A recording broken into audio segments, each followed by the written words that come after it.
James Jones, man, what's going on with you, brother? Ah, man, I'm doing good. How about yourself, bro? I'm good, man. Good to see you after all these years. Oh, man. you too, bro. I like the stuff you're doing in the community. So I wanted to interview you about your business. Tell me more about your business. Like, what's the name of it and what about it? James Jones Enterprise, Freedom of North Carolina, man. But just to start with James Jones Enterprise, my first business started back in 2015, where pretty much it became a legitimate business, a LLC. Gotcha. That pretty much caters to things of video editing, flyers, anything dealing with some type of animation, logo making, anything dealing with a business to kind of start your business up, your brand. Okay. Even down to music. Yeah. So I wanted to create a company that actually caters to those services that people will need someday, and that will be affordable as well. And I know how things can be very expensive, especially when you're starting up a business.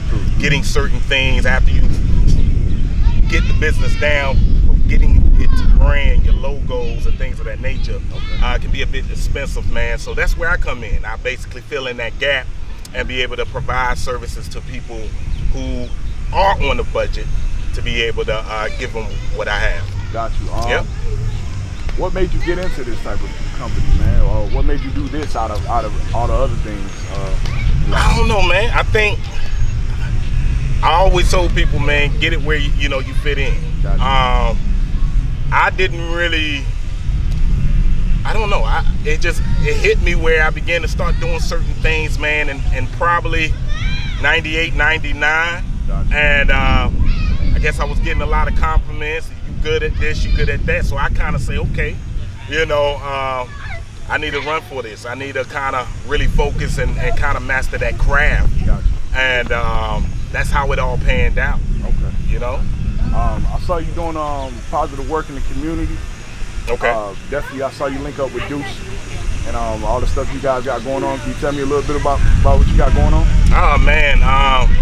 Man, I'm big on the community, man. This is especially where I'm from, right here in Greenville, North Carolina. I always had that slogan, basically benefiting others and not so much of myself, man. I always had that heart of it. A lot of that came from the way I was raised, from my mother and my father, as well as my grandmother, being that provider. And I wanted to be, I guess, that building block between the community and what I can provide. I feel like I'm here for a purpose, and purposes.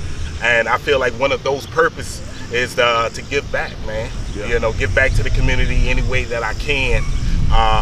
And I think the powerful thing is about creating. Yeah. We in a city that's not Atlanta, that's not New York, that's not LA. But we have talented people, but we have people that's crafted, that needs a little bit of molding and things of that nature, man. And I think where I fall in the line is, if I see it in you, I'm that guy that's gonna pull it out of you. That's right. And that's all about, that's what about the community, the unity is about, and what I'm trying to build right here in Greenville. Nowhere else but here. That's right. Tell me about your upbringing, man. Oh yeah, man. My mom's father really into church at that time. My father, had over 30 years of it, pretty much went through all types of schools of ministry. Coming up in school, coming up in church. I love drums, you know what I mean? So I was always into music. Yeah. And that was my first love, man. And that was something that they invested in me. They saw that in me, so they bought me my first drum set. From there, I wanted to learn how to play the organ. Yeah. From there, they bought me an organ.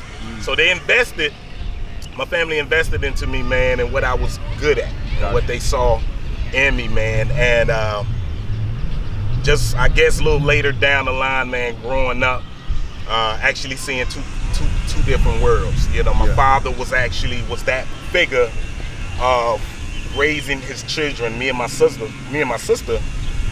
the way that he wasn't raised. My father, his mother wasn't there. Gotcha. Mother's on drugs. Father in somewhat never claimed him. You understand what I'm saying? Right. So coming out of Washington, D.C., He was kind of, you know, he had to grow himself. He had to become a man himself. The streets actually raised my father. Okay. My mother came out of New York, out of Bronx, New York, where she had both of her parents, but there was a lot of things that was going on even at that time. And that life was a lot fast, you know, and that was one of the main reasons of moving here in '82, to create a better future for their kids, for my grandmother, her kids, and the offsprings of my moms and whatnot. And that's how I came about, man. So yeah. Okay. How long you been? You say you went to Atlanta. How long you been back in the city? I've been back since May of 2017, man. Okay. What made you go to Atlanta? Man, to be honest, Yeah. brother, it was a few things that was really kind of pushing me away from my own city, because I guess when you're a dreamer and you're a visionary, it's hard to really find other people that think the same way you think. Right. You understand? So my only experience outside of Greenville, North Carolina, was New York. That was, you know, the go-to place where my mother sent me back and forth throughout the summer. Gotcha. To work for my own school clothes every year. So I got a chance of, you know, experiencing that environment, that mind setting of how people think, and also seeing all the other opportunities that they had there. And coming back here, and I was like, oh man, and this was 2011, I was like, bro, I need to go, you know, because I felt like a bird that was trapped in a cage. And as we know, that a bird was never designed to be in the cage. Right. You know, and I wanted to spread my wings and be able to soar the heavens, man. And going to Atlanta taught me a lot as well, to rub elbows with other people doing the same thing I'm doing, to learn what they know to add to me. You know what I'm saying? So I got a chance of working with a lot of great people under what was it? The Steve Harvey Neighborhood Awards. I actually did a promo for that. Okay. Sissy Houston, the mother of Whitney Houston. Gotcha. I actually did a Lifetime Achievement Award for that, as well as working for one of the biggest organizations down there. It's called the SUT. See, I like sometimes when I see people, you know what I'm saying, move out of their hometown, and Right. come back to their hometown, Right. due to the fact that you can learn a lot when you go out of your comfort zone. And come You know what I'm saying? When you go out right, of your comfort zone, you can come back and show people things that they haven't seen, right. and kind of incorporate that into their lives as well. And that's what it was, man. I mean, it's good that you say that, because my whole decision making of wanting to move and move my family there wasn't to stay. You understand what I'm saying? You got people that just want to move and don't want to come back. That's a fact. I'm never going to forget my roots, Yeah. where I came from. That's a fact. All I wanted to do was be able to enhance in myself, and to be able to learn what I need to learn, so when I come back, I would be a little bit more, you know, I could be able to make those power moves, you know what I'm saying, those connections here. And since I've been back, I've been doing that, you know, creating, you know, programs of that nature, staying very active in the community, creating positive attraction events right here in Greenville, North Carolina, the very first Black Power Fest. And this is, well, we actually just had one. February, what was it? February the 19th? Okay. February the 18th or 19th. We just actually did the second year. Yeah. Had a little close to about 400 people out there in and out. Where? We actually did it at the, where was this place? In Winterville. It's a gym and everything. They got the ball cage and all. What was it? Wow. But the guy that actually owned it used to be a former NFL player. Okay. Used to play for the Kansas City Chiefs. Okay, okay. But we actually held it in his facility, man. We thanked him for welcoming us for this year. First year we did it at the IGCC. From there I saw that people were vibing to it, people loving it. Yeah. So I wanted to get a bigger venue, and we did just that, man. It was explosive, man. Definitely. Right there, so every year we're pretty much adding to, learning from, you know, the mistakes, and pretty much making it bigger and bigger each year. Okay. Yep. What do you think, as far as this community, how do you think you can help it thrive? I feel like it's my destiny, man. You know, one thing, when actually, you know, if you've been to Atlanta before, man, one of the signs they got out there is, what legacy are you leaving behind? Word. there's a quote that has up there, "What legacy are you leaving behind?" with a question mark. Yeah. And I always saw that coming back and forth to Greenville, going back in Atlanta. That's what I saw, and I had to ask myself that. So my legacy, I feel like, is to benefit others, man, any way that I can. Yes, it's my dream, my vision to create jobs, giving out those opportunities. Gotcha. Yes, it's my dreams to be able to give really that true second chance to society of these young guys that's coming out incarcerated and things of that nature, giving them something or a platform that they can build from, really truly build from, besides what this system says that they're gonna do. And just pretty much being that I don't know, man, being that bridge for the youth. I feel like our youth needs that push, that guidance. Right. If we know exactly who we are within our true identity, the power that we have, man, we can do so many things Right. if we know that. Yeah. And some of us is not being told that. Yeah. Some of the parents is not giving those nutrients and really guiding their child right. So I feel that one of the main reasons of being here is telling you that. Stopping a young brother and telling, hey, brother, I love you. You know what I mean? Or, brother, you got a lot of potential. Yeah. You know what I mean? And just being out here selling this, you know what I mean? You can take that and be able to sell cars. You can take that, Right. sell real estate. You know what I mean? Right. Do something positive. Yeah. You know, because, I mean, the energy is there. Yeah. But what you got to do is just kind of take that energy and what you have and just put it to something positive, man. And I think that's what we need to be told, man, that we can achieve all things, man, as long as we believe. Yeah. And that's where it comes in. Without being laughed at as well. Like, right, you know, right. People they're gonna say things, they're gonna do things. I just think the power of just when you know who you are, Yeah. all of that is irrelevant. It don't matter at that all. noise is irrelevant. That's a fact. People talk about me, bro. Yeah. People tell me, like, what is he doing? What he got going on? Yeah. Who do he think he is? You know what I mean? Yeah. Trust me, these are the same people that smile in my face. Of course. I don't, to be honest with you, I don't pull away from them. Nah. You know, I embrace it Yeah. because that's what's molding me. Even Jesus knew Judas, Peter, and somebody else will betray him. But he knew still it. kept him with him. He knew it. Still kept him with him. He knew it because it's all a purpose plan. Yeah, that's right. It's all a purpose Everybody plan. has a purpose. They was designed and at that time to do what they supposed to do. That's right. You know what I mean? Exactly And what I have to worry about what I need to be doing That's a fact. to fulfill out this legacy, bro. That's you know, what's so up, man. How old are you, man? man, I'll be 34 in October. 34? Man. Okay. 34, man. I ain't too young, I'm too old, man. Nah, you good, man. Yeah, bro. It's good, it's good, it's good. Oh, man. Tell me about, you said you was looking to turn your grandmother's house. Well, yeah, man. My grandmother, her last home that she actually was moved out of due to, you know, being old and, you know, sickness and things of that nature. Okay. My grandmother stayed right off on 309 Paris Avenue. As a young child, man, that was like a second home to me.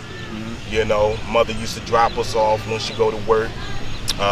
That's why I got the chance of learning a lot of things, some good and some bad, you know, but got a chance of experiencing those two different worlds. But also, the house plays, it's very vital. I feel like it plays a very vital thing to my heart, man, and what I wanted to do, because I seen her times and times when she was working at a nursing home, did it for 30 years just to pay off that house.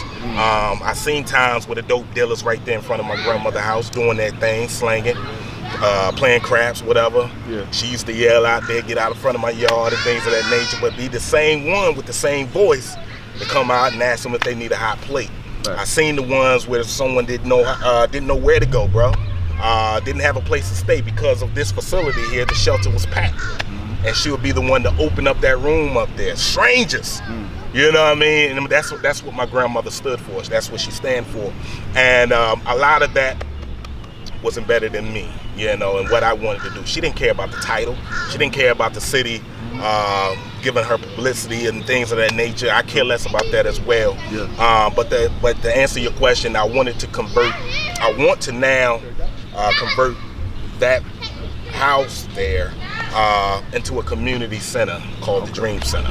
Okay. And with that Dream Center, basically, it's going to come with all different types of programs, that already have established programs that's going to cater to our young kids, whatever they like to do. And I think that's what it's about, finding what these kids are engaging in. You like you like music, rapping, we'll have a studio lab up there, but we'll have someone that's professional to be able to teach them the trade of how to run these particular equipments and things of that nature. If you're into arts, we'll actually have someone that's qualified that can teach them about the arts, things of that nature as well. It can also be a hub for getting their GED.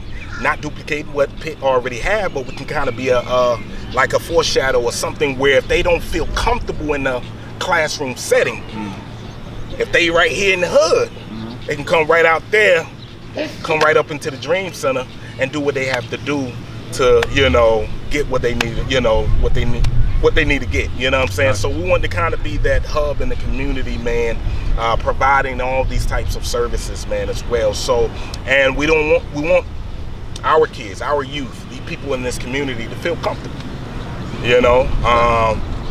some of them get intimidated, being on, trying to do this or trying to do that. So sometimes you got to kind of meet them where they are. And I think with what we're trying to do, or what we are going to do with the Dream Center, is being that void that the city of Greenville, the inner city kids in Greenville would need. That's good, man. Yep. That's good. That's great to hear. What would you tell the youth, man, coming up as far as starting their own business? Okay. And thinking for themselves, okay, and daring to be something better. Right. What would you tell them? Go get it. Get it, man. I don't care how old you are. I don't care, even down to the lack of education you may feel that you need. You may have to go to college or whatever. Do what makes you happy at the end of the day, even down to the money situation. Because I used to have a lot of problems where I still go through those things. It's an ongoing thing, but at the end of the day, when you create, money is not the problem. Yeah. It's you now. Yeah. When you create, if you move yourself out the way and go create, trust me, the universe has no choice but to open those doors for you. Right. So if you need $3,000 to do this event, boom, someone's gonna come out who believe in you if you're putting in that work and say, hey, I sponsor your event, or hey, I buy this for you, or hey, I give you this opportunity. So do what makes you feel good, and that's what I tell a lot of these young guys, man. What are you into? You know what I mean? It ain't so much of what you want to do when you grow up. What are you doing now? You know what I mean? Like that. I think that's the main question. We was taught that in school. What you want to become? Yeah. Like, nah, because what they will become is already in them. Right. So it's like, what can you be doing now to achieve your dreams? If you want to be an artist, what are you doing now to become a rap artist, or that artist who paint pictures or whatever? You want to be a photographer, what are you doing now? You don't need all of that other stuff. Not saying that it's not important, school is not important, but at the end of the day, we have seen people who do the unknown. Don't go to school, don't do the things from 1 to 10. At the end of the day, because it was already in them. The talent was there, the gift was there. Yeah. All we need is to be able to pull that out of them. And how we do that, tell them who they are, really truly who they are. Because when they can identify with themselves, they'll be able to look at this world a whole different way. The perceptions, the views will be able to begin to change. The earth will dramatically shift. And that's what it's about, man. Your vision and the way you perceive things is totally different. It's for someone to tell me, and if I can use you for example, if I'm telling you my vision, but you can't see it, that's your problem. Because to me, it already exists. So go out there and go get it, regardless of whatever you got in your pockets. That's not what create things. It's it. Yeah. It's the mind. How do you take this and make this? That's a fact. So that's what we're here to do, man. So for all the youth out there, whatever you're trying to do, become it, do it. There's no limits. The school teaches that. Sky is the limit. That's completely false. It's not true, it's not fact, because beyond those limits are the galaxies. We know about science, there's a moon up there, there's stars up there. Reach for those. Respect, man. got anything else you want to tell the people, man, about you, your business? Oh, man. Brother, I just appreciate you and what you're doing as well. And I support this, definitely support this, man. And definitely, you guys see these guys around doing their thing, interviewing, definitely support them. Definitely be an open hand, man, because we need more supporters. We need more people coming together so we can make this city great. Yes, sir. You know, it's a lot of talent. It's a lot of gift around here. So definitely, you know, welcome these guys, man. They're doing something great, man, and I applaud you, bro. Definitely applaud you. I appreciate that. So tell people how they can reach you, man. Social media, Facebook, Official James Jones. Instagram, same thing, Official James Jones on the Instagram. You can also reach me at my contact business number, 252-227-2844. And that's either for business or just needing some type of motivation. You know what I mean? I don't care what it is. I don't got to know you, but I can speak life into you. Not knowing if you need, if that life need to be spoken into me as well. So those are the things that you can reach me as well. If you come across these guys also have my contacts as well. Okay. This is James Jones, and you're watching YurpTV. Yurp.